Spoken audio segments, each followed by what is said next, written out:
Hello viewers, welcome to my channel. என் பயணம் உங்களுடன். இன்றைக்கி இட்லி, தோசை, சாதம் எல்லாத்துக்குமே ரொம்ப பொருத்தமான ஒரு எள்ளு துவையல் தான் நம்ம பார்க்க போகிறோம்.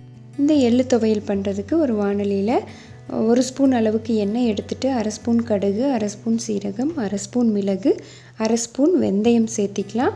அது நல்லா பொரிஞ்சதும் 1 ஸ்பூன் அளவுக்கு கடலப்பருப்பு, 1 ஸ்பூன் அளவுக்கு உளுந்து பருப்பு சேர்த்திட்டு நல்லா வறுபட்டட்டும். அது வறுபட்டதுக்கப்புறமா இது கூட நம்ம 2 ஸ்பூன் அளவுக்கு மல்லி விதை சேர்த்த போகிறோம்.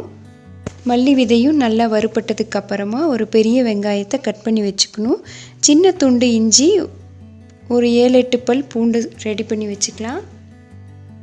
இப்போ இது கூட காஞ்ச மிளகாய் 2, ஒரு கைப்பிடி அளவுக்கு கருவேப்பிலையை சேர்த்திட்டு கட் பண்ணி வச்சுருக்கிற இஞ்சி துண்டையும் கூடவே நம்ம எடுத்து வச்சுருக்கிற அந்த பூண்டு அதையும் சேர்த்திக்கலாம்.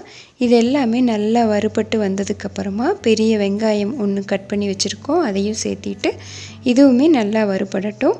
இப்போ இதெல்லாம் நல்லா வணங்கி வர்ற டைமில் நம்ம 2 ஸ்பூன் அளவுக்கு கருப்பு எள்ளு நல்லா கழுவி அரித்து சுத்தமாக எடுத்து இதையும் போட்டு நல்லா வறுத்து எடுத்துக்கலாம். ஸோ தண்ணி கொஞ்சமாக விட்டு தேவையான அளவுக்கு உப்பு, கொஞ்சமாக புளி வச்சு நல்லா அரைச்சி எடுத்துட்டோம்னா சாதம், இட்லி, தோசை எல்லாத்துக்குமே ரொம்ப நல்லாயிருக்கும். இது adolescent பெண்களுக்கு ரொம்பவே நல்லது. ஸோ நீங்களும் இதை ட்ரை பண்ணுங்கள். இன்னொரு வீடியோவில் உங்களை மீட் பண்ணுறேன். தேங்க்யூ.